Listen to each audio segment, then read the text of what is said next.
야고보서 1장 1절부터 8절. 하나님과 주 예수 그리스도의 종 야고보는 흩어져 있는 12지파에게 문안하노라. 내 형제들아, 너희가 여러 가지 시험을 당하거든 온전히 기쁘게 여기라. 이는 너희 믿음의 시련이 인내를 만들어내는 줄 너희가 알미라. 인내를 온전히 이루라. 이는 너희로 온전하고 구비하여 조금도 부족함이 없게 하려 함이라. 너희 중에 누구든지 지혜가 부족하거든 모든 사람에게 후히 주시고 꾸짖지 아니하시는 하나님께 구하라. 그리하면 주시리라. 오직 믿음으로 구하고 조금도 의심하지 말라. 의심하는 자는 마치 바람에 밀려 요동하는 바다 물결 같으니 이런 사람은 무엇이든지 주께 얻기를 생각하지 말라. 두 마음을 품어 모든 일에 정함이 없는 자로다. 아멘. 제가 목요일 날 그 오후부터 좀 감기 증상이 있었는데 목요일 날 저녁에 감기가 좀 이렇게 심하게 딱 이렇게 왔습니다. 그리고 금요일 날 제가 약을 먹고, 그러니까 약을 이제 이렇게 타서 먹고, 그 다음에 제가 쌍화탕 안 먹거든요. 근데 약사에게 쌍화탕이 감기에 좋냐, 그러니까 감기 딱 걸리자마자 제가 뭘 생각했냐면 이번 주 주일과 이번 주 한 주간에 약 먹기 어떻게 하지? 그렇게 하다 보니까 약을 좀 잘 먹어야겠다는 생각이 들었어요. 이렇게 약을 타서 약을 먹고 약사에게 쌍화탕이 좋냐 물어보니까 뭐 안 먹어봐도 낫다고 그래가지고 한 박스 사가지고, 제가 쌍화탕 안 먹거든요. 근데 그 쌍화탕 먹고 아우, 이렇게 쌍화탕 먹고 아침 제가 안 먹습니다. 근데 아침에 일어나가지고 물에 밥 말아 먹고 약 먹으려고, 그리고 원래 하루에 3번 약을 먹는데 하루에 4번씩 먹고 잠잘 때 먹고, 그렇게 해가지고 이렇게 오늘까지 온 겁니다. 자, 이 이야기가 오늘 설교의 모든 것입니다. 알겠죠? 이 이야기가, 제가 감기 걸린 이야기가 설교의 모든 것이 아니고 이 이야기가 오늘 설교의 모든 것이라고 보면 됩니다. 그래서 설교 제가 그 화요일 날 우리 여기 최경수 쌤 어디 계십니까? 저기 앉아 계시는데 화요일 날 우리가 NWW 설교 그 식사하러 갔잖아요. 그러면서 뭐라고 그러냐면 지난주 설교였는데 믿음은 생각나는데 그 다음이 생각 안 난다고. 믿음이 뭐라고요? 믿음이 그 증거. 그러니까 증거란 단어가 생각이 안 난다고. 근데 옆에 있는 사람은 다 생각을 못 하는 것 같아. 그래가지고 믿음은 생각이 나는데 그 다음에 생각이 안 나고. 그래서 우리가 공의를 심고 인애를 거두는 것은 하나님의 주도권 아래 살아가는 삶입니다. 그래서 하나님의 주도권 안에 살려면 우리는 하나님을 의식해야 되죠. 그것을 성경은 하나님을 찾는 삶이라고 표현하고 있고요. 그렇게 삶을 살아갈 때 하나님께서 오셔서 우리가 하나님을 의식해서 살아가고 있는 그 삶을 실제가 되게 하시는, 공의를 비처럼 내리는 것을 하나님이 하시는 거죠. 그 삶의 핵심적인 요소가, 그 삶을 살려면 우리에게 뭐가 필요한가의 핵심이 뭐가 필요하다고요? 믿음이 필요하다는 거죠. 그래서 그 믿음이 뭡니까? 믿음이 증거라는 거예요. 알겠죠? 그래서 우리가 지난주에는 믿음이 증거라고 하고 있는 것을 봤고, 그래서 우리가 믿음이 뭔가, 믿음은 어떤 성격을 가지고 있고 믿음의 삶을 살면서 어떻게 해야 되는가라고 하고 있는 것을 좀 살펴갈 건데, 그걸 살펴가려고 하는데 뭔가 제 마음속에 뭔가 그 사이에 뭔가 좀 더 이렇게 나누고 갔으면 좋겠다는 마음이 있었어요. 근데 그게 뭔지를 잘 몰랐거든요. 그래서 왔다 갔다 바쁘기도 했고 계속 생각하고 있는데, 근데 목요일 아침에 성막을 하는데 제가 그런 마음을 주셨어요. 야고보서를 읽어보라는 마음을 주셨어요. 그래서 제가 야고보서 5장까지 있습니다. 그 야고보서를 제가 쭉 읽었어요. 근데 읽다가 야고보서는 여러분 있지 않습니까? 공의를 심고 인애를 거두는 삶을 강력하게 요청하고 있어요. 행함으로 의롭게 되는 것을 말하는 것처럼 보일 정도로. 그러니까 행함이 공의를 심고 인애를 거두는 삶이라고 보시면 돼요. 행함이 없는 믿음은 뭐 어떤 믿음이다? 죽은 믿음이다. 너는 믿음이 있다고 너는 믿음을 보여봐라. 나는 행함을 보일게. 이렇게 하면서 강력하게, 루터 같은 경우는 야고보서를 지푸라기 서신이라고 그랬어요. 그래서 바울이 얘기하고 있는 믿음으로 의롭게 된다라고 하고 있는 걸 마치 정면으로 반대하는 것처럼, 믿음으로 의롭게 되는 게 아니야. 아브라함이 행함으로 의롭게 됐지 믿음으로 의롭게 됐느냐? 막 이러면서 믿음으로 의롭게 된다라고 하고 있는 이신칭이라고 하고 있는 내용을 정면으로 반박하는 것처럼 보이기 때문에 굉장히 야고보서가 굉장히 루터 같은 경우도 지푸라기 서신이라 할 정도로 어떻게 보면 굉장히 이렇게 터부시했던 그런 부분들도 없지 않아 있었거든요. 근데 이 야고보서는 강력하게 공의를 심고 인애를 거두라고 하고 있는 것을 강조하고 있어요. 자, 근데 그러면서 이제 야고보서가 이제 1장 9절부터 공의를 심고 인애를 거두는 것을 여러 가지 모양으로 얘기하거든요. 근데 1장의 1절부터 8절까지 이 지금 단락에서 오늘 읽었던 이 구절의 이 본문에서 나머지 야고보서를 가능하게 하는 것이 여기 들어 있는 거예요. 그러면서 딱 제 눈에 보이는 게 뭐냐면 믿음의 인내라는, 믿음의 시련은 곧 뭐를 만든다고요? 인내를 만든다라는 거죠. 믿음의 인내라고 하고 있는 그 부분을 좀 생각나게 하셨어요. 그러면서 이제 우리가 믿음의 인내라고 하고 있는 것을 우리가 좀 보려고 해요. 그러니까 저 여러분들이 의외로 많은 분들이요, 믿음의 인내 가운데 있지 못해요. 그러니까 믿음의 인내라는 말이 뭐냐? 그러니까 저 여러분들이 믿음의 인내라고 하고 있는 그 자리에 우리 삶이 있어야 된다라고 하고 있는 것을 명확하게 알았으면 좋겠고, 믿음의 인내라고 하고 있는 말이 뭔가를 우리가 분명하게 알고 그 자리에 있어야 돼요. 그래야지 우리의 삶이 믿음이 증거가 되어져서 우리 삶이 공의를 심고 인애를 거두는 삶으로 우리 삶이 열매가 맺혀지게 돼 있어요. 그러니까 우리가 오늘부터 볼 게 뭐냐면 믿음의 믿음의 인내예요. 알겠죠?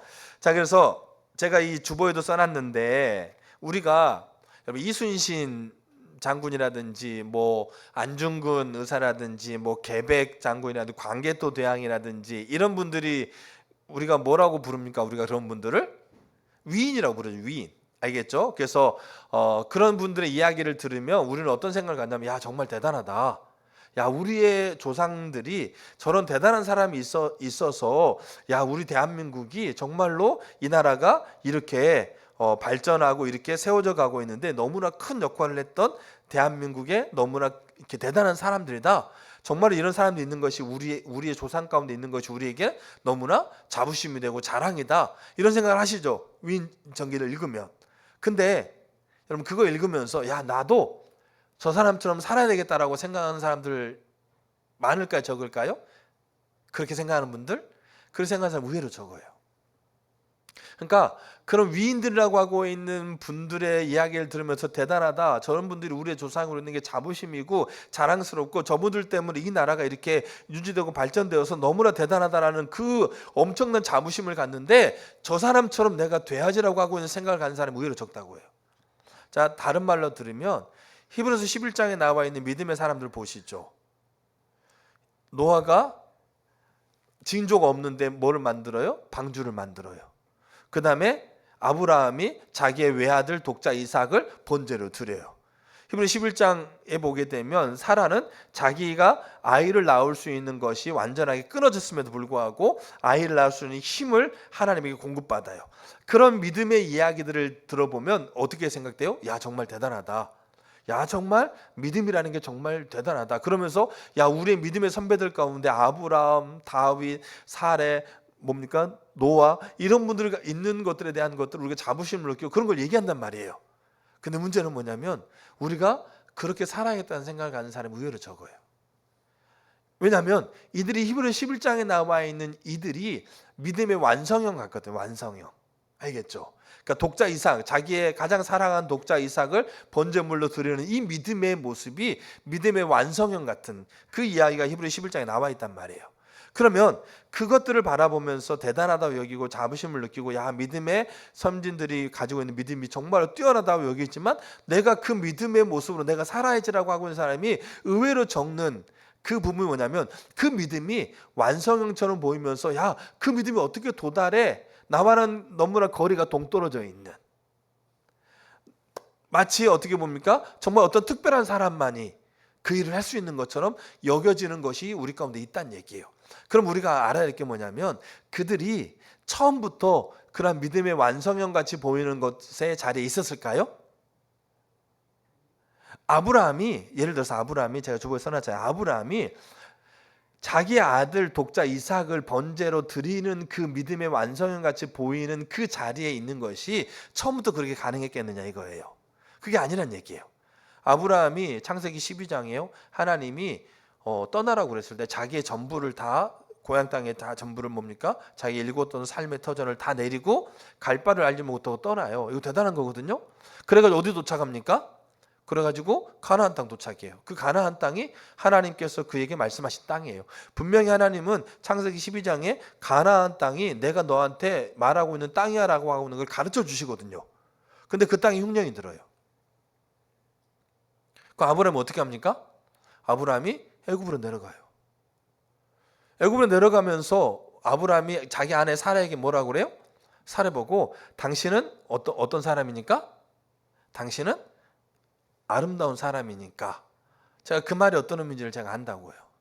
당신이 아름다운 사람이니까 이방 땅으로 내려가 가지고 당신이 나의 남편, 내가 당신 남편이라고 그러면 당신을 취하기 위해서 나를 어떻게 할까 봐? 나를 죽일까 봐 당신을 뭐라고 불렀으면 좋겠다? 누이라고 불렀으면 좋겠다. 그래 내가 창세기 12장에 뭐라고 되냐면 내가 당신 때문에 살 거야. 이렇게 얘기한다고요. 이게 아들 독자 이삭을 바치고 있는 그 믿음의 사람의 모습입니까? 그러니까 믿음의 완성형처럼 보이고 있는 그 아브라함이 처음부터 그러는 게 아니란 얘기예요. 그리고 그 아내 사레가 하갈을 취하라고 그랬을 때 하갈을 취해가지고 이스마엘을 낳잖아요. 이러한 일련의 모습들이 믿음의 이 11장에 나와 있는 믿음의 완성형의 모습과는 동떨어져 있는 거예요, 사실은. 근데 이들이 중요한 사실은 뭐냐면 이들이 어디를 거쳐갔냐면 믿음의 인내를 거친 거예요. 믿음의 인내를 통해서 잘 보세요. 여러분 믿음의 인내가 뭐냐면 이렇게 정의하면 돼요. 이 야고보서에서 오직 믿음으로 구하고 조금도 의심하지 말라고 그랬거든요. 그러니까 잘 보세요. 의심하지 않는 믿음이 아니라 의심이 없는 믿음이 아니라 믿음의 인내를 통해서 의심이 없는 믿음으로 세워져 가는 거예요. 다시 말씀드릴게요. 의심이 없는 믿음이 아니에요. 그 말은 무슨 말이냐면 의심이 있다는 얘기 없다는 얘기예요. 의심이 있다는 얘기예요. 누가? 아브라함이, 누가? 사레가, 누가? 노아가. 의심이라는 게 여기 야고보서에 믿음으로 구하고 조금도 의심하지 말라. 의심하는 자는 바다에 밀려서 요동하는 뭐가 같다? 물결과 같다 이렇게 얘기하고 있어요. 그러니까 우리는 그 히브리 11장에 나와 있는 이들이 의심이 없는 믿음의 모습들을 보여주고 있단 말이에요. 근데 우리는 의심이 있어요 없어요? 저 여러분들이 있습니까 없습니까? 많죠. 있는 게 아니고 어마어마해요. 자, 근데 의심이 없는 믿음이 아니라 의심이 있지만 믿음의 인내를 통해서 의심이 없는 믿음으로 세워져 간 거예요. 이게 믿음의 인내예요. 그래서 우리에게 이 믿음의 인내라고 하고 있는 이 자리가 우리에게 너무 중요한 자리인 거예요. 그리고 오늘 저와 여러분들에게 공의를 심고 인내를 거두는 삶을 살아가기 위해서 믿음을 증거로 취하는 자들에게 핵심적으로 중요한 것은 믿음의 인내의 자리에 계시는 거예요. 이 믿음의 인내의 자리를 통해서 의심이 있지만 의심이 없는 믿음이 아니지만 믿음의 인내를 통해서 의심이 없는 믿음으로 자라가는 겁니다. 근데 이 믿음의 인내의 자리가 우리가 온전치 않으면 의심이 없는 믿음이 아니기 때문에 이 믿음이 인내의 자리에 우리가 온전히 있지 못하면 우리는 의심이 없는 믿음이 될 수가 없어요. 그러니까 여기도 의심이고 여기도 의심인 거예요. 그러니까 뭐 하는 겁니까? 그러니까 흔들리는 거예요.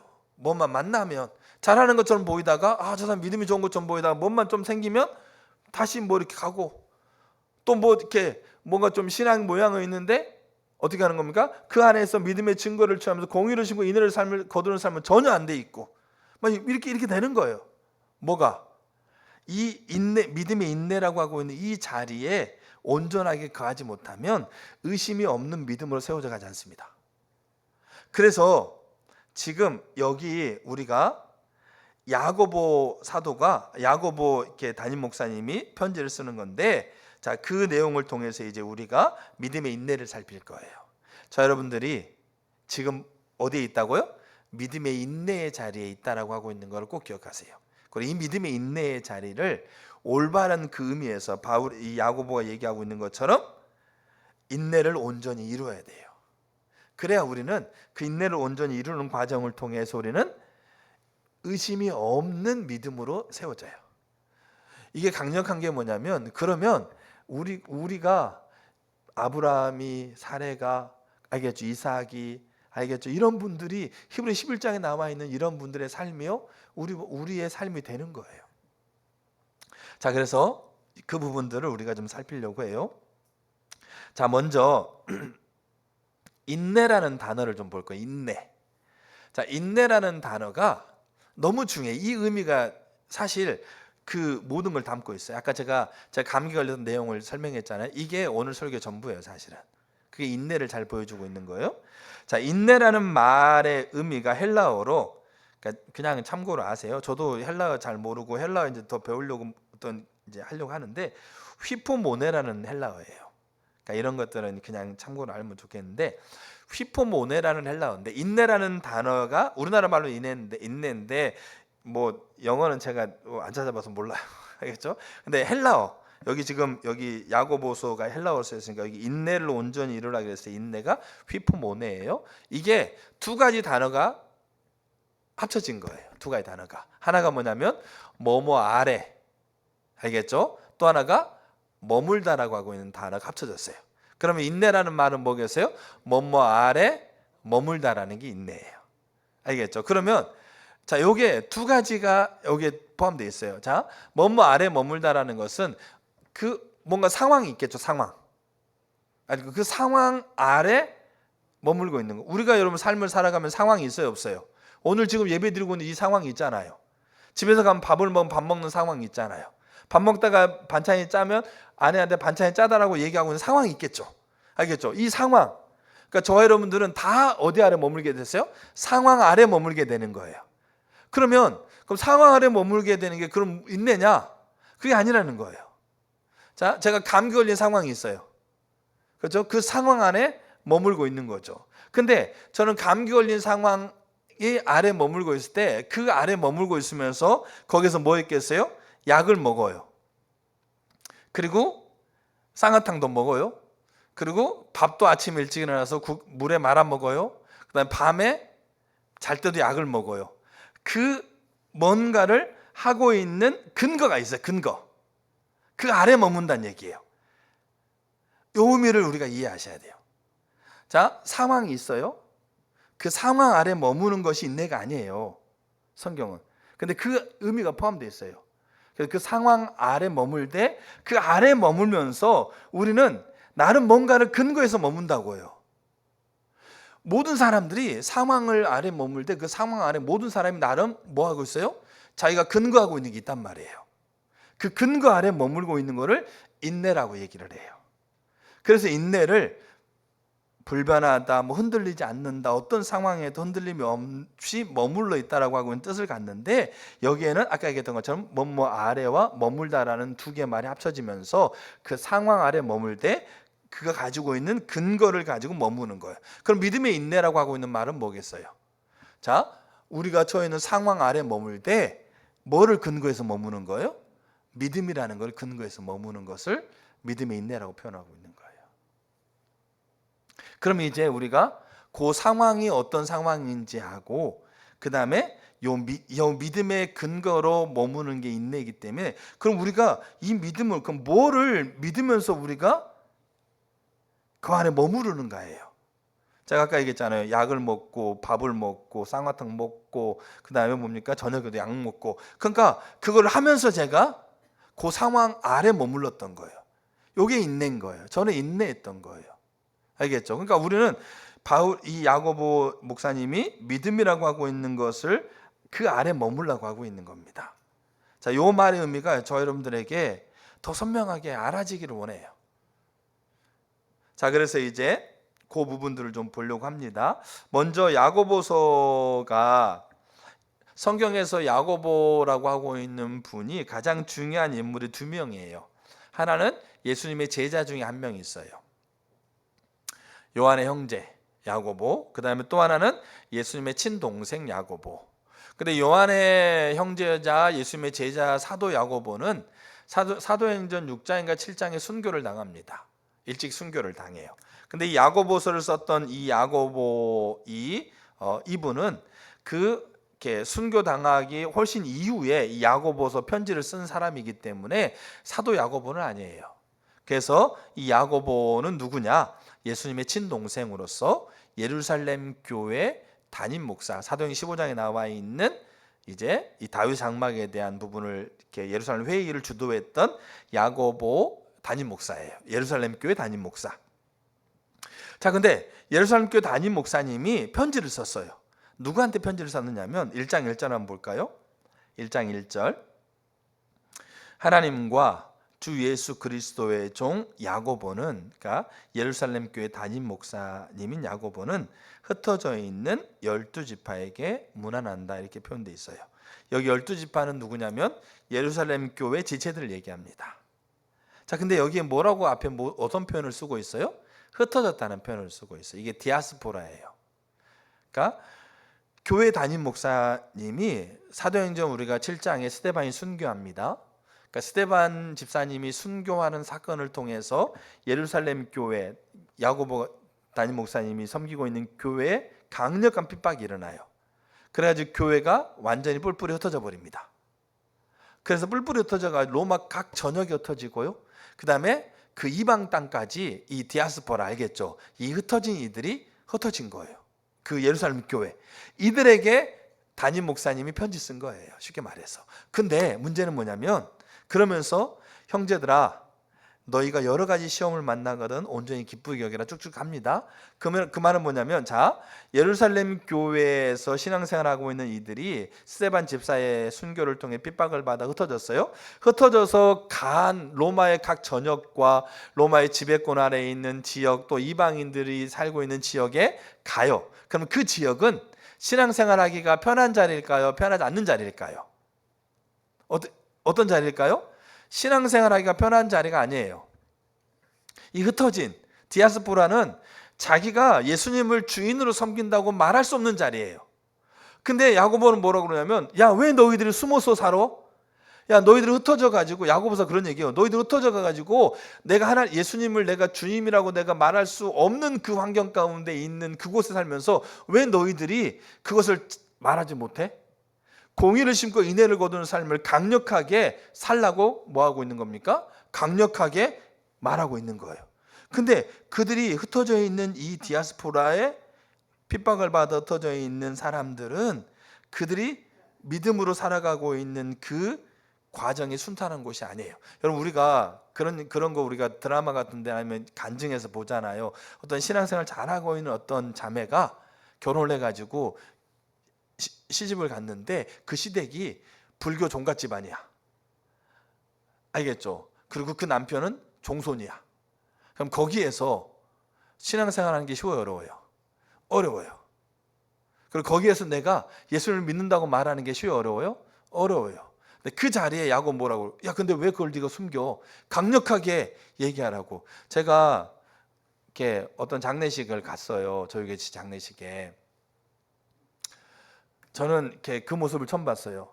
상주하고 인사하는 거는 봤는데 그 문상 오시는 분들이 이 영정 사진 앞에서 이렇게 절하는 모습은 그때 처음 봤어요. 저는 상주하고 문상객들이 이렇게 그 앞에 이렇게 묵념하거나 절하고 그다음에 상주하고 인상하지 다 같이 이 상주와 그 문상객들 다 같이 절하는 건 처음 봤어요. 뭐 그런 부분이 있었겠죠. 근데 그 자매만 혼자 서 있었어요. 근데 그 쉬운 거 같으세요? 어려운 거란 얘기예요. 근데 야고보는 뭐라고 그러면, 너 왜 그걸 감춰?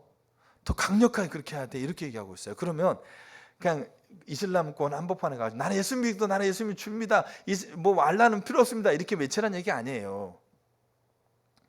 그 척박한 땅에서 흩어져 있는 디아스포라, 그 믿음이 뿌리가 내리기 위해서는 자기가 죽어야 되는 그 땅에 나를 보냈다 이거예요.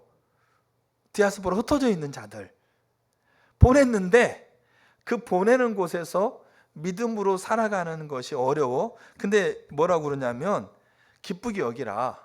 믿음의 시련 가운데서 인내를 온전히 이루고 세워져야 한다고 얘기하고 있어요. 그럼 믿음의 인내를 이루는 것에 대해서 이제 야고보 사도가 그 목사님이 9절부터 나머지 전부를 쓰고 있다는 얘기예요. 그때 우리가 알아야 될 게 뭐냐면 그 말은 공의를 심고 인내를 거두는 것이 어려운 상황이에요. 자기의 내적으로도 외적으로도 어려운 상황이에요. 그 상황에서 공의를 심고 인내를 거두는 삶을 강력하게 지금 왜? 그 삶이 없으면 죽은 거야. 그 삶이 없으면 믿지 않는 거야. 너는 믿음을 나한테 보여줘. 나는 행함을 보일게. 얼마나 강력한 말이에요. 행함이 없는 믿음은 죽었다라고 얘기하고 있는 그 공의를 심고 인내를 거두는 것이 어려운 철저하게 그걸로 인해서 조롱당하고 무시당하고 핍박당하고 어려움 당할 수밖에 없는 그 상황. 디아스포라. 베드로전서도 마찬가지예요. 본도, 갑바도기와 이런 지역에 흩어져 있는 나그네들에게 편지를 써요.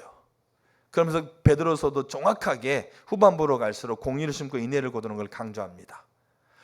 그 삶을 살아가기 어려운 환경 가운데 있는 이들에게 지금 강력하게 공의를 심고 인내를 거두라고 얘기하고 있죠. 근데 그렇게 얘기하고 강력하게 그들에게 권면하기 전에 이 1장 1절부터 8절까지에 그것을 가능하게 하는 열쇠가 들어있다고요. 그게 믿음의 인내예요. 근데 그냥 이 또한 지나가리 상황 아래에 머무는 게 인내라고 그랬잖아요. 상황 아래 머무면서 이 또한 지나가리 그러면 그렇게 시간 그렇게 세월 흘러가는 게 인내가 아니란 얘기입니다. 성경은 뭐라고 얘기하냐면 야고보 사도는 믿음의 인내라고 표현하고 있어요. 여기 보세요. 3절에 너희 믿음의 시련이 인내를 만들어내는 줄 안다. 그 믿음의 시련이 인내를 만들어내기 때문에 이게 믿음의 인내라는 거예요. 믿음을 근거해서 우리가 그 아래 머무는 거란 얘기죠. 자, 그래서 우리가 이 믿음의 인내를 이제 우리가 분명하게 알 필요가 있는 거죠. 자, 그러면 이제 첫 번째. 자, 인내라는 뜻이 뭐의 합성어라고요? 뭐뭐 아래 머물다. 휘포모네. 저도 여기 온 거 봐야지 알아요. 그러니까 그런 거 잘 몰라도 되는데 꼭 알아야 돼요. 뭐뭐 아래 머물다. 이 두 개가 합쳐져 있는 단어예요. 그래서 상황 아래 머물되 그 머물 때 뭔가 근거가 있다는 얘기죠. 알겠죠? 그게 믿음이라는 거예요. 자, 그러면서 이제 첫 번째, 상황이 있기 때문에 믿음의 인내가 필요해요. 알겠죠? 상황이 있기 때문에. 자, 이 상황을 야고보 담임 목사는 뭐라고 표현했을까요? 요 상황을 시험이라고 표현합니다. 그러니까 왜 우리가 믿음의 인내가 필요한 거냐? 자, 그 상황 아래에 있기 때문에 인내가 필요한 거예요. 그러니까 이게 그 상황이 중요한 거예요. 그 상황 아래에 있는 것이 인내고 그 아래에 있을 때 또 뭔가 근거 아래에 있는 게 인내이기 때문에 그 상황도 무시 못해요. 알겠죠? 그럼 그 상황을 야고보 사도는 뭐라고 표현하냐면 시험이라고 표현합니다. 그래서 두 가지 시험이 있기 때문에 우리가 믿음의 인내가 필요합니다. 두 가지 시험. 그러니까 헬라어로는 이 시험이라고 하고 있는 단어가 같은 어원을 가지고 있는 단어예요. 근데 성경에 시험이라는 단어가 누가 그 단어의 주체가 되느냐에 따라서 의미가 달라요. 알겠죠? 하나님이 주체가 되면 의미는 영어로 테스트가 돼요. 테스트. 알겠죠? 테스트는 뭐겠어요? 이것을 뭡니까? 뭐 할 수 있는 자격이라든지, 알겠죠? 이거를 뭐 이렇게 먹을 수 있는, 뭐 운영할 수 있는 여러 가지, 테스트. 그 다음에 그 시험이라는 게 있기 때문에 우리가 믿음의 인내가 필요한 겁니다. 근데 첫 번째, 그 시험이라는 이 단어를 하나님이 주도권을 잡으면 테스트가 되고, 그 시험이라고 하고 있는 단어를 사단이 주도권을 잡으면 뭐가 돼요? 유혹이 돼요. 영어 NIV 표현에 하면 temptation이 돼요. 유혹은 우리가 넘어지도록, 알겠죠? 우리가 하나님으로부터 떠나도록, 우리가 넘어지도록 하는 미끼이고 꺼리가 돼요. 알겠죠? 그러니까 자, 사단이 시험이라고 하고 있는 거를 주도를 잡으면 뭐가 된다? 꺼리가 된다. 꺼리. 알겠죠? 꺼리. 자, 그 다음에 하나님이 시험이라는 거를 주도를 잡으면 뭐가 된다? 테스트가 된다. 테스트는 뭐냐면 뭐라 우리나라 말로 뭘 적절한 표현을 잘 몰랐는데 그 뭐 이렇게 뭐 분별 기준 뭐 하여튼 꺼리가 되는 꺼리말 무슨 알겠죠? 넘어지게 하는 꺼리가 되는 게 그게 사단이 그러니까 원어는 헬라어로는 한 원형이라는 거예요. 이거를 누가 주도하냐에 따라서 테스트가 되기도 하고 유혹이 돼 꺼리가 되기도 해요. 알겠죠? 근데 이 두 가지가 있기 때문에 뭐가 필요하다? 믿음의 인내가 필요하다는 거죠. 그래서 야고보가 뭐라고 그러냐면 너희가 시험을 받거든 여러 가지 시험을 당하거든 온전히 기쁘게 여기라. 그러니까 그 시험이 뭐냐면 그들이 흩어져 있는 그 상황인 거예요. 그들이 살고 있는 그 처지가 다 뭡니까?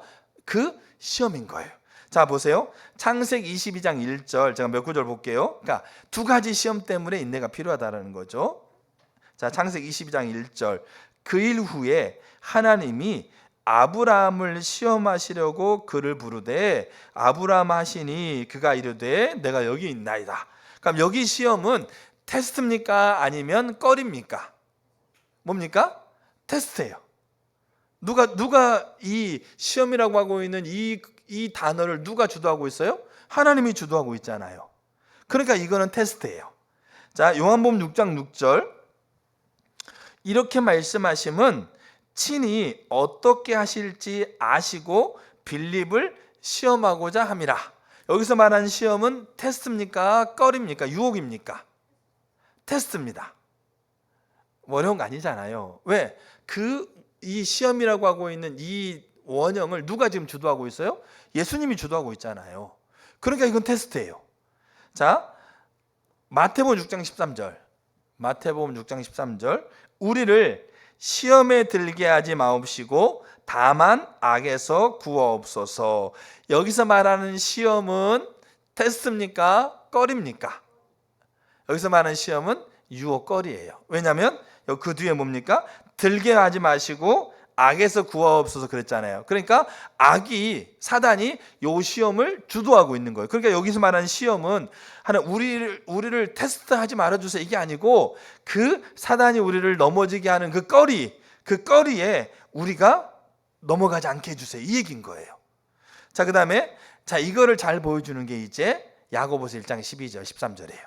자 야고보서 1장 12절을 보게 되면 시험이라는 단어가 계속 야고보 사도가 써요. 보세요.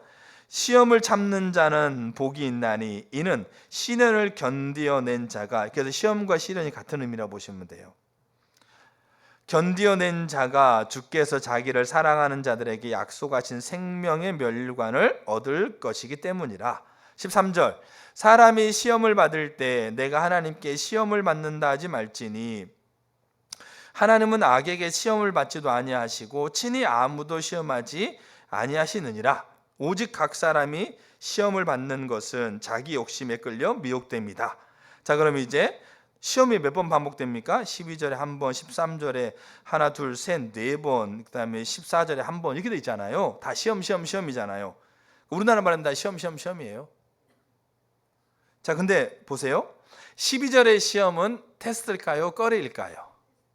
자 12절의 시험은 이게 뭐 테스트 꺼리고 뭐 알겠죠? 자 영어 성경 보면 이게 명확해져요. 근데 여러분 옛날에 영어 성경 보세요.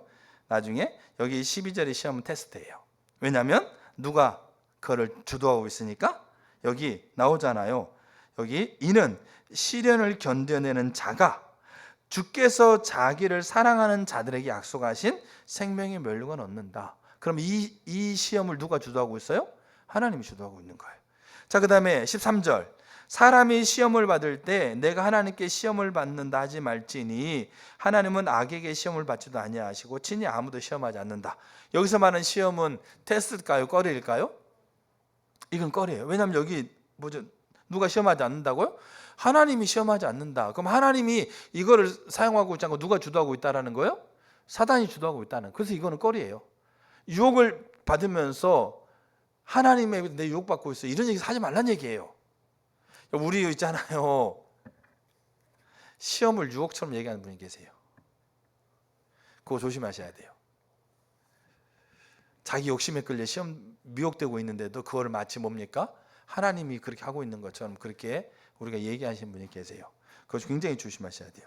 자, 근데 왜 우리가 믿음의 인내가 필요하다? 뭐뭐 아래 머무른 것이 인내라는 거예요. 알겠죠? 그러니까 상황이 있기 때문에 우리는 인내라는 게 필요한 거예요. 모든 사람이 다 마찬가지죠. 근데 성경에서 믿음의 인내는 시험이라고, 야고보는 그 모든 상황을 시험이라고 하고, 그 시험이라고 하고 있는 두 가지, 하나는 테스트고 하나는 꺼리라고 하고 있는 유혹이라고 하고 있는 그 모든 우리 인생의 모든 상황이 이게 있기 때문에 우리가 뭐가 필요하다? 믿음의 인내가 필요하다라고 얘기하고 있는 거예요. 이게 첫 번째예요. 그래서 너희가 지금 디아스포라로 너희가 지금 있는 곳이 다 뭐다? 다 시험이다 이거예요. 네가 만나는 사람, 네가 처해 있는 환경, 네가 지금 듣고 있는 소리, 네가 지금 처해 있는 지금 몸의 상태 다 뭐다? 시험이다. 그렇게 얘기하고 있어요. 알겠죠? 자, 그다음 두 번째. 자, 그 상황 아래 있으니까 우리는 인내가 필요한 거고, 이제 두 번째 이제 그래서 우리는 믿음의 인내가 필요한 거예요. 알겠죠? 믿음의 인내는 이제 제가 아까 얘기했던 것처럼 감기 걸린 상황이 아래 있었고, 그다음에 저는 약을 먹고 밥을 먹고 쌍화탕 먹고 약을 또 먹고 이렇게, 이게 이제 제가 근거인 거죠. 근거. 그 상황을 제가 버티고 그다음에 변하지 않는 것으로 가고 있는 근거. 근데 야고보는 뭐라고 그러냐면 믿음의 인내. 그럼 우리는 뭐 아래 있어야 된다는 얘기예요? 믿음 아래 있어야 된다는 얘기예요. 자, 그러면 이제 자, 믿음 아래 있으려면 믿는다는 것은 뭡니까? 뭐를 믿는다는 거 아닙니까? 쉽게 말해서. 자, 그래서 믿음 아래 우리가 있으려면 그 믿음이, 그러니까 믿음의 인내의 근거가 있어요.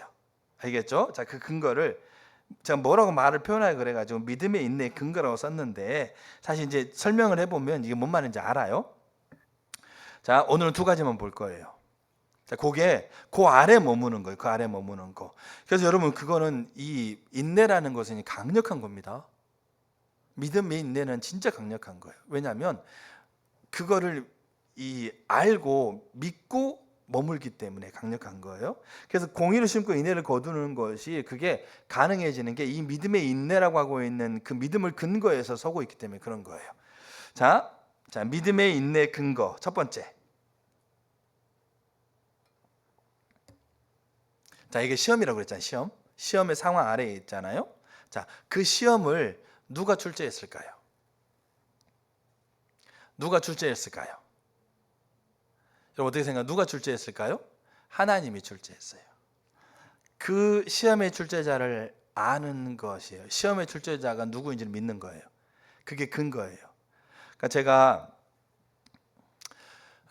제 얘기를 하기 전에 그 전에 욥기서 있죠. 욥기 있죠. 욥기는 성경에 그 시편 여기 이쪽에 써 있기 때문에 마치 욥기가 그 후에 써져 있는 걸 생각하지만 욥기는 사실 창세기 쪽에 붙어 있는 거예요. 역사상의 순서로 보게 되면, 그러니까 가장 초창기 기록이 욥기예요. 근데 욥기 보게 되면 욥이 시험을 받아요, 안 받아요? 받죠. 말할 수 없는 재산 다 날라가, 자녀 한꺼번에 주고, 몸에 뭡니까 피부병 생겨, 아내가 저주하고 도망가, 친구들이 와가지고 막 정죄해, 막, 알겠죠? 자, 근데 이 욥의 시험이 누가 지금 욥에게 지금 거리를 제공하고 있는 거예요? 사단이 거리를 제공하고 있는 거예요. 근데 이 사단이 누구의 허락을 맡아요? 하나님의 허락을 맡아요. 이게 중요한 포인트예요. 그러니까 지금 욥이 지금 분명히 그 삶이 하나님이 그에게 주고 있는 테스트는 아니에요. 그 상황을 지금 누가 거리로 삼고 있다고요? 사단이 지금 거리를 삼고 있는 거예요. 근데 이것마저도 누구의 주도 아래에 있어요? 하나님의 주도 아래에 있다는 거예요. 우리가 시험이라고 하고 있는 상황 아래에 있다는 걸 꼭 기억하셔야 돼요. 근데 이 시험을 주도하고 출제하고 있는 분이 누군지를 알고 믿는 거예요. 제가 몸이 아팠잖아요. 그래서 제가 약국에 갔어요. 여기 그 파리바게트 옆에 있는 이비인후과에 가가지고 너무 사람이 많아가지고 의사를 만날 시간이 없었어요. 그래서 거기는 뭐가 있냐면 처방전만 받을 사람이 있어요. 그럼 거기에다가 목이 아파요, 열이 나요, 그 다음에 근육통이 있어요, 그 다음에 기침해요. 그래가지고 75년 땡땡 김경태 해가지고 종이 줬어요. 그걸 앉아 있으니까 5분 후에 처방전이 나왔어요. 사람이 기다릴 필요 없어요. 의사 만나지 않았어요? 자, 제가 그거를 가지고 자, 그 맞은편에 약국을 갔어요. 수정 약국 가가지고 주고 그 약사가 약을 이렇게 조제 4일치를 줬어요. 제가 물어봐 쌍화탕 괜찮아요? 그러니까 먹어도 괜찮아요? 한 박스 사와서 먹었어요. 자, 그러면 제가 의사도 만나지 않아서 처방전을 받았는데 그 약을 먹는 거를 제가 의심하지 않아요. 왜 그럴까요? 그 약이 누구의 처방이라고요? 저기 동네 여기 그린마트 사장님이 준 처방전이 아니란 얘기입니다. 그 약이 어디서부터 나왔는지 제가 아는 거예요. 그리고 약국에 갔더니 약사가 약을 이 약을 제대로 줬나? 알겠죠? 아니, 다른 건 넣을 수 있는 거잖아요. 그게 의심하지 않는 게 쌍화탕도 물어보는 게 뭐냐면 그 사람이 약사이시니까 물어본 거예요. 알겠죠? 그래가지고 그걸 먹는 것은 뭐냐면 그것의 출처가 어디에서 나왔는지를 아니까, 다른 말로 하면 믿으니까 그것을 먹는 거예요. 알겠죠? 그 말은 즉슨 뭐냐면 그 상황, 시험이라고 하는 상황 아래 머무는데 그 시험의 출제자가 누군지를 분명하게 알고 믿으면 그 믿음 안에 있으란 얘기예요. 그게 인내란 얘기예요. 자, 야고보서 1장 17절 보세요. 야고보서 1장 17절. 온갖 좋은 은사와 온전한 선물이 다 위로부터 빛들의 아버지로부터 내려오나니 그는 변함도 없으시고 회전하는 그림자도 없다. 누가? 시험의 출제자가. 우리가 처해 있는 그 시험 아래에 있는데 그 시험의 주관자가 사단이 꺼리로 사용하고 있다 할지라도 그것마저도 주관하고 있는 분이 누구다? 회전하는 그림자마저도 없는, 변하지 않는 하나님이시라. 자, 고린도서 10장 13절. 여러분 진짜 많이 아는 구절일 거예요. 그러나 이 구절이구나 하고 있지만 너무나 많이 들었지만 외우고 있는 분도 계시는데 10장 13절 같이 한번 읽어볼게요. 사람이 감당할 시험 밖에는 너희가 당한 것이 없나니 오직 하나님은 미쁘사 너희가 감당하지 못할 시험 당함을 허락하지 아니하시고 시험 당할 즈음에 또한 피할 길을 내사 너희로 능히 감당하게 하시느니라. 자, 감당할 시험 밖에는 주지 않는다. 근데 그 시험 당할 때쯤에 우리에게 뭡니까? 피할 길도 준다. 그분이 누구라고요? 그분이 하나님이시다. 근데 이 하나님을 바울이 뭐라고 표현하고 있어요? 하나님은 뭐다? 미쁘시다. 여기 미쁘다가 예쁘다는 얘기가 아닙니다. 아름답다. 이렇게 복스럽다. 이런 얘기 아닙니다. 미쁘다. 신뢰할 만하다예요. 너희를 불러, 고린도서 1장 9절, 너희를 불러 예수 그리스도 우리 주와 교제하게 하신 하나님은 뭐하시다? 미쁘시다. 신뢰할 만하다. 이 상황을 디아스포라, 여러분 사도행전에 신앙생활 잘하고 있었거든요. 그리고 거기에서 정말 아름다운 열매가 맺혔어요. 자기 것을 여기지 않고 막 나눠주면서, 알겠죠? 4장 5장에 막 어마어마한 열매들 맺히고 막 사람들이 막 들어오고 그 안에서 믿음이 막 세워져 가고 잘하고 있었거든요. 근데 스데반 집사가 죽고 핍박이 일어나서 다 흩어져 버렸어요.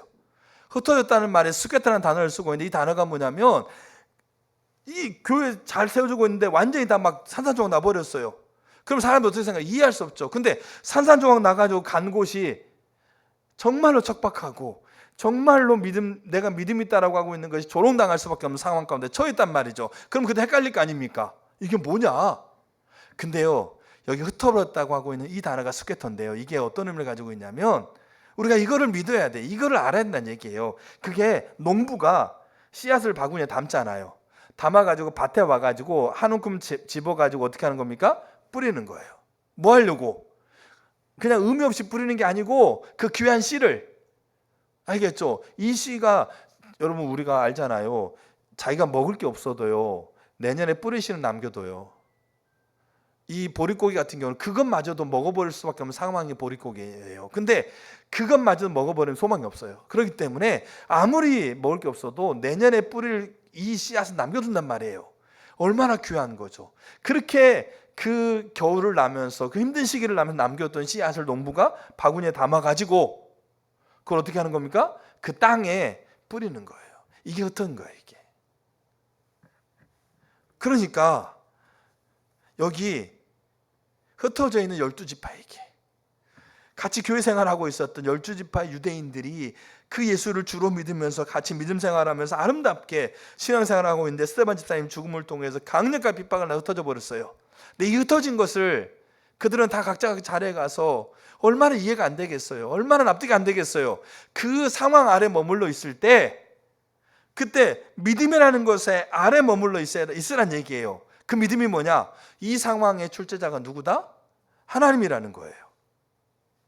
그거를, 근데 그 하나님이 어떤 분이다? 회자라는 그림자도 없다, 변함도 없다. 고린도서 바울은, 누구보다도 바울은 인생에 어려움 겪은 사람입니다. 근데 이 바울이 미쁘시다. 뭐 할 만하다? 신뢰할 만하다. 제가 지난주 수요일 날 말씀드렸잖아요. 신뢰할 만하다는 말은 뭐냐면, 군인들이 이 미사일을 이렇게 쏘면서요, 그 각도를 좌로 몇 도, 우로 몇 도로 각도를 조절합니다. 조절해놓고 발사 버튼 누르거든요. 그러면 저 방향을 향해서 각도를 세밀하게 조정해서 발사 버튼 누르면서 그 사람들이, 미사일이 그 각도를 정해놓은 곳으로 가는 것을 기대하겠어요? 내가 눌렀는데 저리 가면 어떻게 하지? 저거 기대하겠어요? 어디를 기대하겠어요?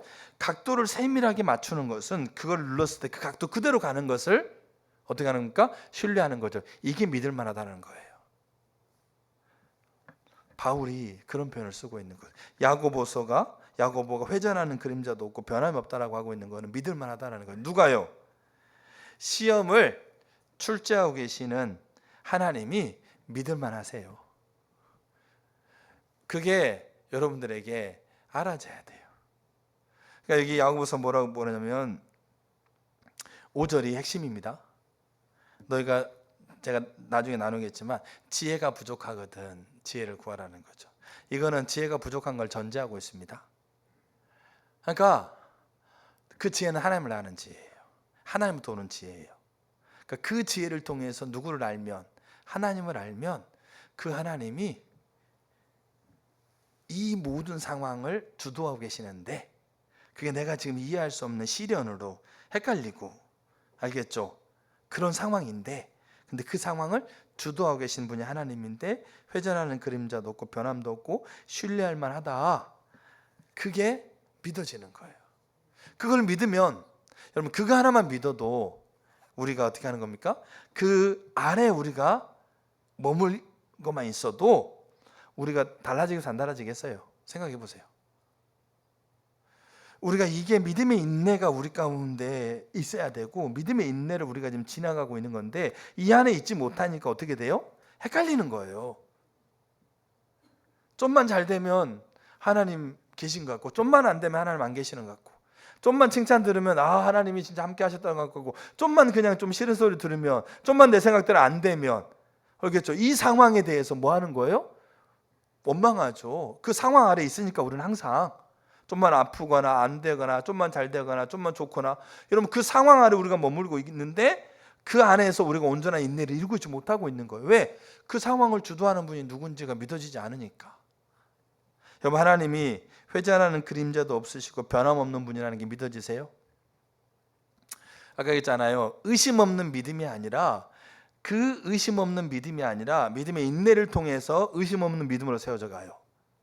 그래서 의심이 있어요.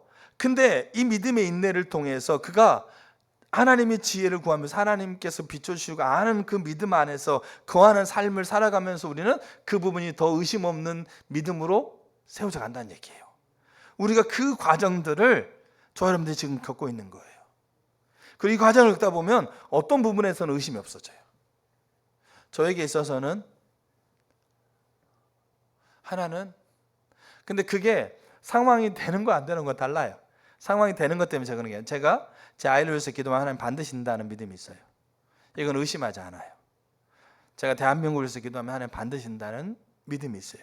이거는 믿음의 인내를 지나오면서 제가 의심하지 않는 것으로 더 세워져 가고 있는 부분이에요. 근데 기도해도 상황은, 알겠죠? 안 될 수 있어요. 근데 그거는 달라요. 그것에 의해서 영향을 받고 안 받고 하지 않아요.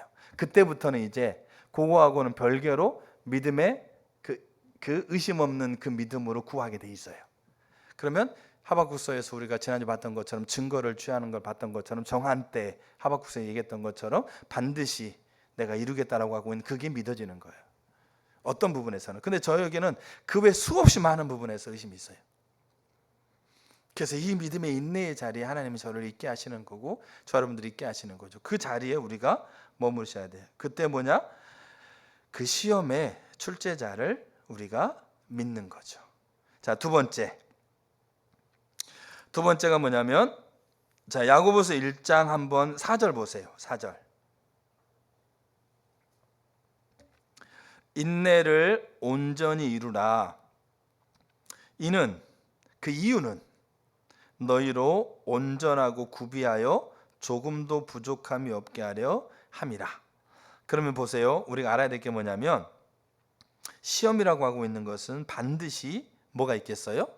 그 시험을 하는 목적이 있습니다. 여러분이 시험을 뭐하러 치세요? 합격하셨나 모르겠는데, 지난주 시험 친 분도 계시는데 제가 나중에 물어보려고 해요. 합격하셨는지. 시험을 왜 치십니까? 자격을 얻으려고 하든지 어디를 간다든지 뭐 이런 거 있잖아요. 그것 때문에 시험을 치는 거잖아요. 목적이 있는 거예요. 알겠죠? 그래서 여기 가잖아요. 인내를 온전히 이루라. 그 시험에서 인내를 만들어내는 건데 온전히 이루라. 이는 왜냐하면 너희로 온전하고 구비하여 조금도 부족함이 없게 하려 합니다. 그 말은 뭐냐면 믿음의 인내의 근거는 시험의 목적을 알기 때문에 그래요. 시험의 목적을 알기 때문에. 시험의 목적은 여러 가지가 있을 수 있을 거라고 생각해요. 다양한 환경과 상황이 있기 때문에 여러 가지가 이유가 있어요. 근데 그거를 종합하면 두 가지예요. 이 목적 때문에 하나님이 이 시험 아래 우리를 있게 하세요. 그 상황 아래 우리를 있게 하세요. 거기에는 사단의 유혹도 그 아래 포함되어 있다고 보시면 돼요. 알겠죠? 자, 두 가지예요. 여러 가지 다양한 경제 하여튼 다양한 것들이 세부적으로 나눌 수 있는데 이거를 다 모아가지고 이렇게 핵심적으로 우리가 그걸 정리하면 딱 두 가지예요. 첫째, 우리가 그 목적을 아니까 그 목적의 근거 아래 있어야 된다는 얘기예요. 그 믿음의 인내라는 얘기예요. 자, 첫째, 우리가 하나님과 함께 있으려면, 다른 말로 하나님의 임재 아래 있으려면 우리에게 뭐가 빠져야 될까요? 하나님의 임재에 같이 있을 수 없는 것들이 빠져야 돼요. 알겠죠? 그러니까 하나님의 임재 아래 하나님께서 우리를 두시기 원하시고요. 그 임재 아래가 우리가 있다는 말은 뭐냐면 그게 하나님 앞에 있는 거거든요. 여기 얘기했던 것처럼 여기 1장 4절도 그렇게 얘기하고 있지만 나중에 보겠지만 하나님 앞에 있으려면 그게 하나님 임재 앞에 있는 건데 그 임재 앞에 있는 이유는 뭐냐면 그 임재 안에 있을 때 하나님이라고 하고 있는 분이 있는 모든 걸 누려요 우리가. 그러면 하나님이라고 하고 있는 분의 앞에 있으려면 그 하나님이 어떤 분이세요? 거룩하고 순전하고 정결하고 흠이 없는 분이잖아요. 그 앞에 있으려면 우리가 그 앞에 있으려면 우리에게 뭐가 있어야 돼요? 우리 안에 있는 야망, 욕심, 탐심, 세상 사랑, 알겠죠? 그 다음에 우리의 음란, 사술, 우리가 가지고 있는 알겠죠? 우리가 원하는 바 이런 부분들이 그러니까 죄로 인해서 나오고 있는 부분들이 다 불순물들이 빠져야 한다는 말이에요. 그러면 그 불순물을 빼내서 가장 영광스러운 그분 앞에 우리를 세우게 하시기 위해서 우리를 시험하신다는 얘기예요. 그 목적. 욥기 23장 10절 외우고 계신 분 계실 거예요. 자, 나의 가는 길을 누가 아시나니? 그가 아시나니. 그가 나를 단련하신 후에는 내가 뭐같이 나온다? 내가 정금같이 나온다.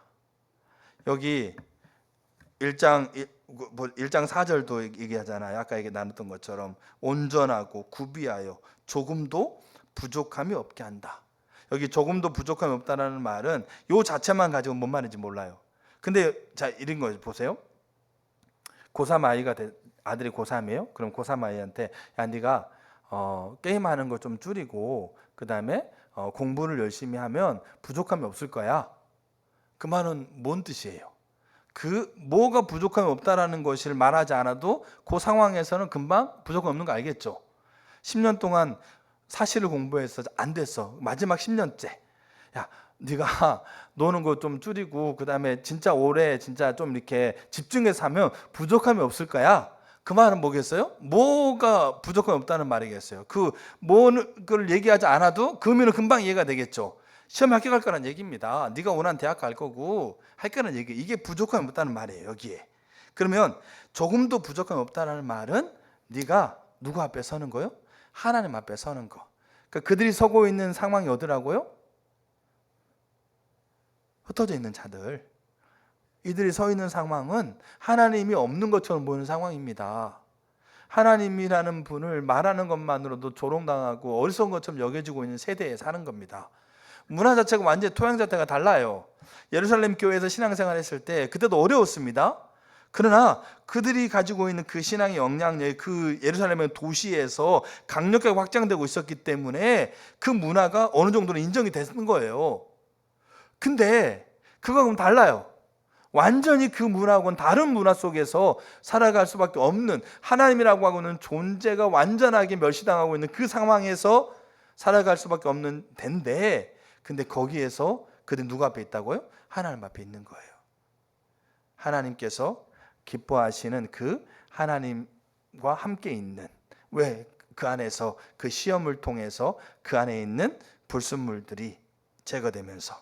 자, 그러면 이제 베드로서 3장 12절 한번 볼까요? 베드로서 3장 12절. 하나님의 날이 임하기를 바라보고 간절히 사모하라. 여기 말하는 하나님의 날은 종말입니다. 지금 야고보서에서 가지고 있는 것과 베드로 사도의 상황을 통해서 우리가 하나님 앞에 있는 거라는 말의 의미를 우리가 좀 보는 거, 그게 목적이니까 그거를 알면, 우리가 그걸 믿으면 그 믿음 아래 우리가 있는 게 있네라는 거예요. 자, 하나님의 날이 임하기를 바라보고 간절히 사모하라. 그 날에 하늘이 불에 타서 풀어지고 물질이 뜨거운 불에 녹아지려니와 우리는 그의 약속대로 의가 있는 곳인 새하늘과 새 땅을 바라보도다. 그러므로 사랑하는 자들아, 너희가 이것을 바라보나니.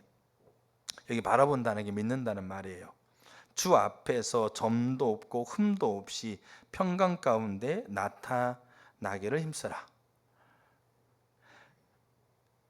저 여러분들이 육신의 생명이 끝난 이후에 하나님 앞에 서실 것을 바라보세요?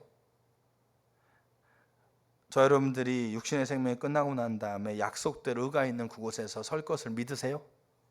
믿으면 뭐 하라는 거죠? 점도 없고 흠도 없이 평강 가운데 나타나게 힘쓰셔야 돼요. 왜냐? 그 앞에 그랬잖아요. 불에 타 풀어지고 물질이 뜨거운 불에 녹아버릴 거거든요. 그럼 우리가 그분 앞에 섰는데 그 뜨거운 불에 물질이 다 풀어지고 녹아버리는데 우리도 싹 녹아버려. 그 앞에 선다라고 믿는 사람들은 그 불에 타지 않고 녹지 않을 상태로 서기를 힘쓰란 얘기예요. 그 말은 즉슨 뭐냐면 우리가 누구 앞에 설 거란 얘기예요. 하나님 앞에 설 거란 얘기예요. 그거를 믿는 사람들, 그것을 근거해서 우리가 그 하나님 앞에 서는 것을, 그 믿음의 근거를 가지고 내 삶을 어떻게 하라는 겁니까? 점도 없고 흠도 없이 평강 가운데 나타나도록 내가 지금 내 삶에서 하나님께서 나를 지금 그 앞에 있는 믿음을 근거로 내 삶을 세우란 얘기인 거예요. 알겠죠? 자, 그 다음에 에베소 1장 4절.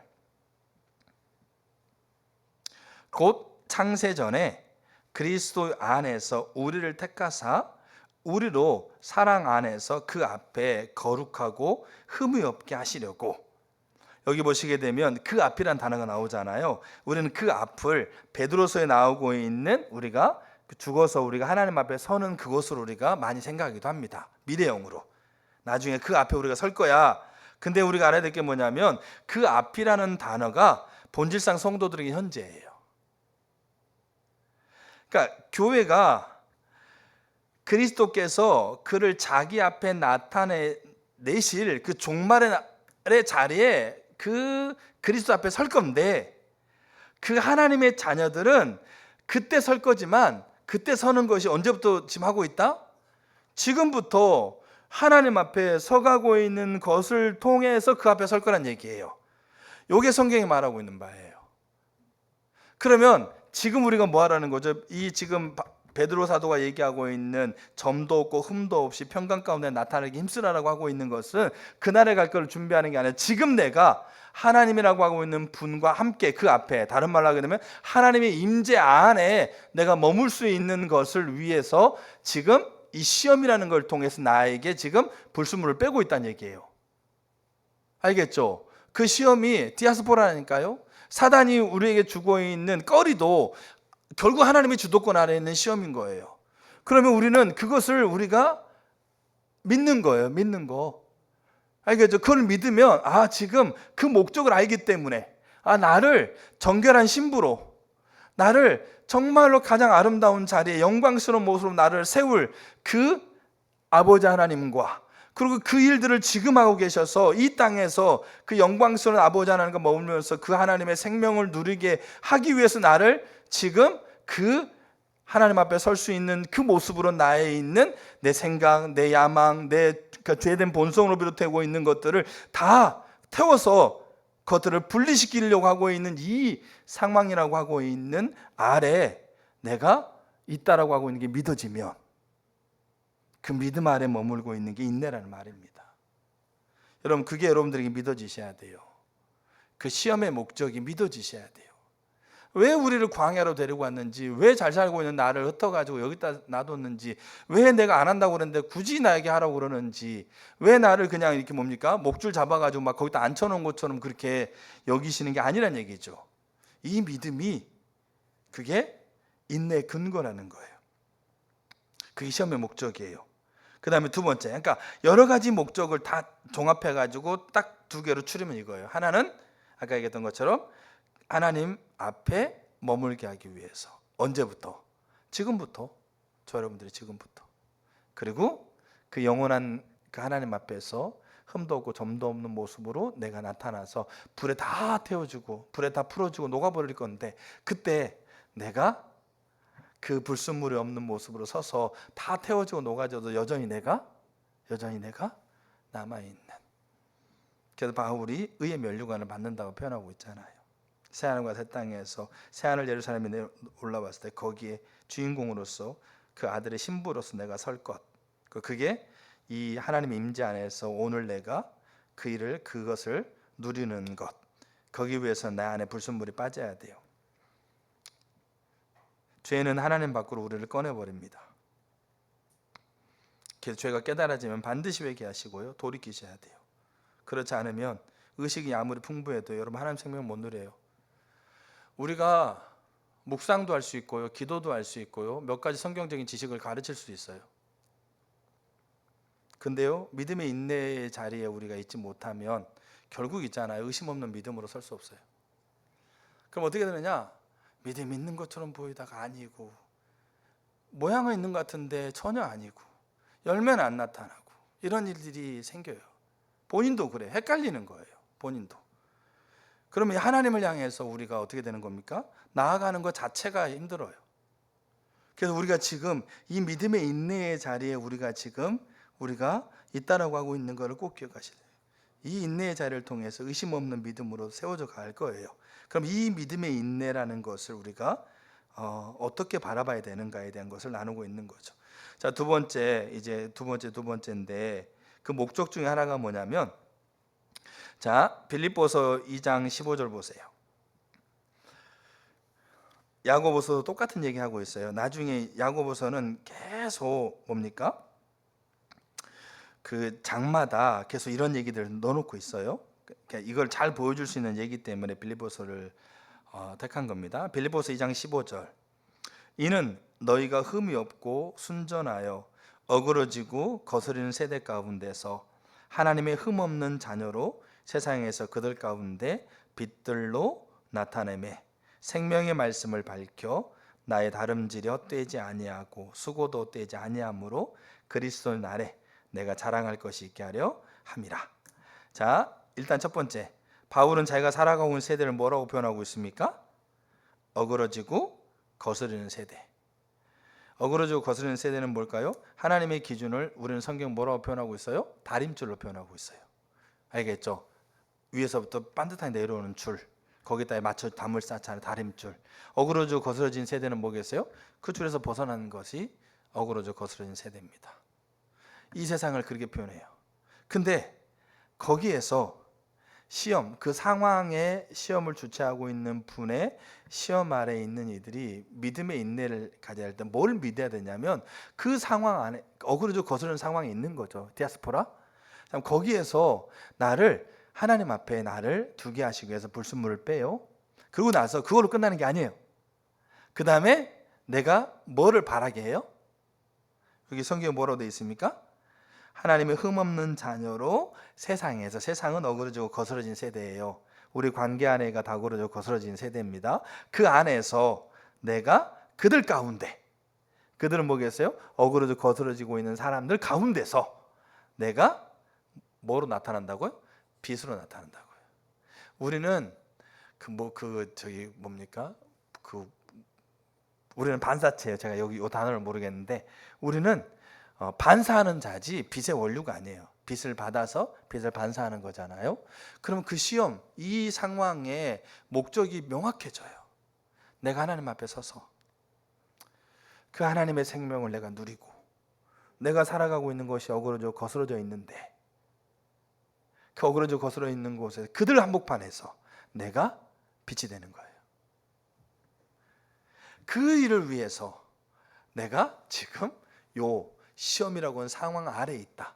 여러분 이게 믿어지면 이 고백이 나오게 돼 있어요.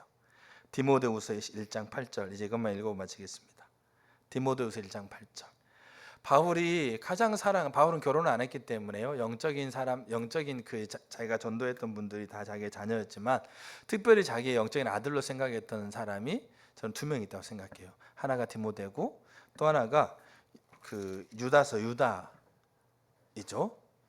제 생각할 때. 근데 그 중에 한 명이 디모데예요. 디모데는 또 바울의 유업을 이어서 사역자가 되기도 합니다.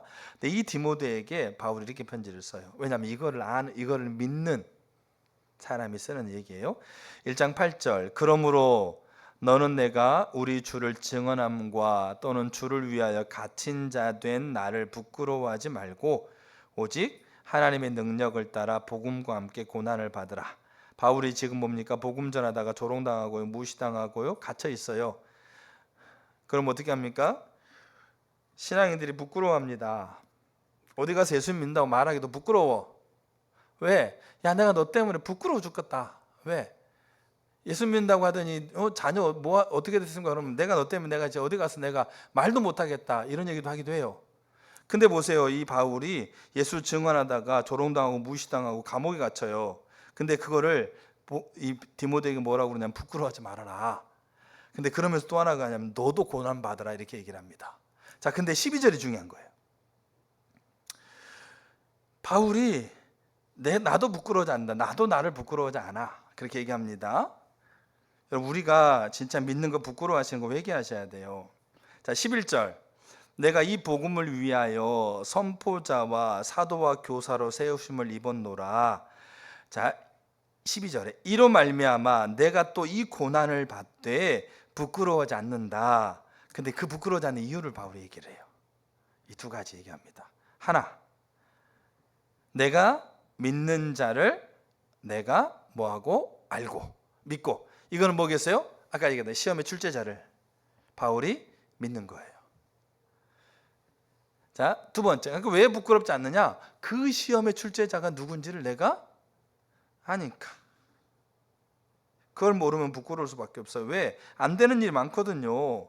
노력했는데 무산되는 일도 있고 기도했는데 안 되는 것도 있고 그러니까 부끄러운 거예요.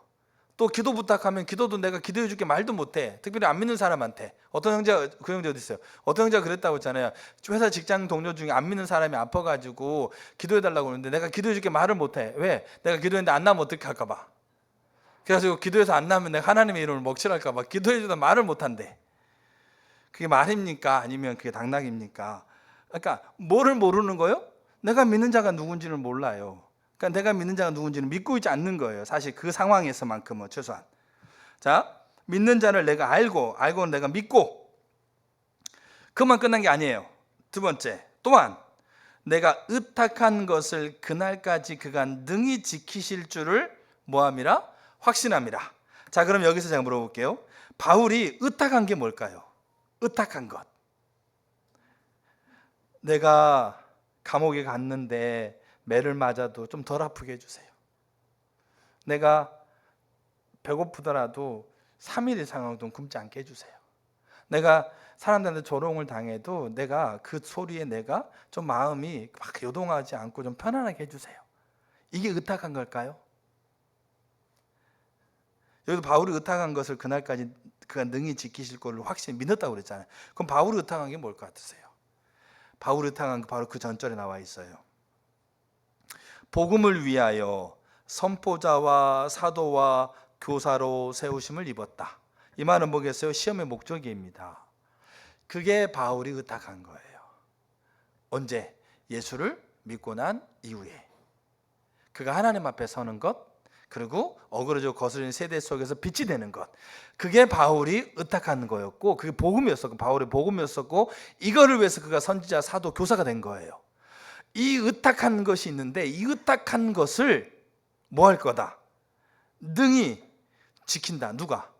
하나님이 그걸 능히 지킨다고 하고 있는 것에 대한 믿음. 그 믿음이 지금 상황에서 도저히 그게 안 돼 보이는 상황이잖아요. 하나님이 조롱당하고 예수 믿는 내가 부끄러움을 당할 수밖에 없는 상황 가운데 있는데, 그거를 알고 믿으니까 내가 부끄럽지 않는 거예요. 그리고 너도 부끄러워하지 말아라. 그 너도 고난 받아야 돼. 이런 얘기하고 있어. 자기의 가장 사랑하는 아들에게 나 부끄럽게 하지 말고 너도 고난 당해야 돼. 이렇게 얘기하고 있다는 겁니다. 그렇게 얘기할 수 있는 근거는 뭘까요? 그게 믿음이라고 하고 있는 그 아래에 있기 때문에 그런 거예요. 우리가 믿음의 인내가 지금 우리 가운데 믿음의 인내의 자리에 우리를 지금 하나님이 세우고 있다는 걸 꼭 기억하시면 좋겠어요. 저 여러분들이 지금 그 상황 아래 있대 믿음 아래 있어야 돼야지 그게 인내인 거죠. 그 인내를 우리가 지나가면 의심이 있는 걸 할지라도 그 인내를 지나가다 보면 의심이 없는 믿음으로 세워져 가게 됩니다. 그럼 그 영역에서만큼은 누가 어떤 소리를 해도, 누가 반대 거를 얘기를 해도, 여러분 제가 예수 믿고 천국 간다라는 거요, 누가 제 삶을 갖다 대면서 너 천국 가지 못할 여러 가지 얘기들을 다 내고 그게 다 사실이야. 근데 저는 천국 간다는 분명한 확신이 있어요. 그러니까 믿음의 인내를 거쳐가면서 우리는 의심하는 것에서 의심하지 않는 믿음으로 우리가 세워져 가게 돼 있어요. 그래서 우리가 지금 믿음의 인내 가운데 있다라는 거예요. 그리고 이 믿음의 인내가 우리 가운데 온전하게 우리 가운데 믿음의 인내 가운데 우리 가운데 거할 때, 그때 우리의 믿음은 증거가 되게 돼 있어요. 근데 저 여러분들이 이 믿음의 인내 가운데 거하는 것이 잘 안 되고 있는 거예요. 아니요, 거하고 있는 것을 안 하려고 해요. 왜냐하면 복잡하거든요. 생각도 많아지고 거기에 대한 어려움도 있고 감정적 어렵고 육체적 어렵고 환경적 어려운 일들이 있는 거니까. 근데 그 믿음 앞에서 우리가 아래에 있을 때 그게 인내입니다. 저 여러분들이 오늘은 우리가 공의를 심고 인내를 거두는 것을 하나님이 강력하게 요청하세요. 특별히 어그러지고 거스러진 세대 속에서. 근데 우리는 그렇게 얘기하는 게, 제가 오이코스도 해보고 지체를 만나보고 하게 되면 그렇게 하는 것을 굉장히 부담스러워해요. 왜? 반대 거부가 있으니까. 근데 히브리서 11장에 나와 있는 야고보서 흩어져 있는 자들에게, 베드로서에 나와 있는 갑바, 본도, 빌라 이런 곳에 흩어져 있는 나그네들, 이런 이들에게 야고보는 믿음으로 내가 의롭게 됐어라고 얘기하고 있는 자들에게 강력하게, 야 그거 사단들도 믿고 떤다, 귀신들도 믿는다 이거죠. 그 믿음 귀신도 가지고 있어. 그럼 귀신 구원 받았을까요? 여러분 그렇게 믿는 사람들 천지예요. 사실 저도 예외가 아니고. 근데 야고보는 강력하게 공의를 심고 인내를 거두러 가고 있는 것을 강력하게 흩어져 있는 자들에게 요청하고요. 근데 그것을 얘기하기 전에 1절부터 8절까지 요 상황에서, 그래서 2절에 너희가 여러 가지 시험을 당하거든 온전히 기쁘게 여기라, 이게 명령형입니다. 데살로니가서에 항상 기뻐하라가 명령인 것처럼 여기 온전히 기뻐하라는 말이 조유로 표현되어 있어요. 제가 여러분 조의의 기쁨이 있으면 여러분 지금처럼 막 얼굴이 막 그렇게 막 인상이 막 그러지 않아요. 제가 여러분에게 막 여기서 1억 주고 뭐 10억 주고 그러면 여러분 어떻게 얼굴이 어떻게 되겠어요? 그냥 어마어마하겠죠. 알겠죠? 뭐가 있느냐 없느냐에 따라서 기쁜 게 아니고요. 여기 조의는 그거 상관없이 우리가 우리 안에서 말할 수 없는 만족과 기쁨을 얘기를 해요. 근데 이게 명령입니다. 그럼 명령하라고 했다고 됩니까? 그 되는 게 아니에요. 명령하라고 되는 게 아니에요. 온전히 기쁘게 여기라 그럼 기쁘게 여겨지든가요? 아닌 거예요. 그래서 여기 3절에 너희의 믿음의 시련이 인내를 만들어내고 인내를 온전히 이루어야 된다. 그렇게 얘기하고 있는 거예요. 그래서 저 여러분들이 오늘은 공의를 심고 인내를 거두는 삶에서 믿음의 인내인데 그 인내에서 이제 그 상황 아래, 알겠죠? 시험 아래 있고 이제 믿음 아래 있다라는 것을 우리가 살폈습니다. 그 믿음 아래 두 가지고요. 다음 주에 그 시험의 대상을 알고 시험의 그 유익을 우리가 좀 더 살펴보면서 믿음의 인내 가운데 우리가 있다라고 하고 있는 것들을 조금 더 저 여러분들이 명확하게 좀 더 이렇게 알아가기를 축복합니다. 그래서 의심이 없는 믿음이 아니지만 믿음의 인내를 통해서 의심 없는 믿음으로 세워져 간다. 그래서 이 믿음의 인내가 필요하다. 이것들을 저 여러분들이 깊이 경험하시길 축복합니다. 아멘. 우리 같이 기도하겠습니다. 우리 예배팀 나와서 좀 찬양해 주시고요.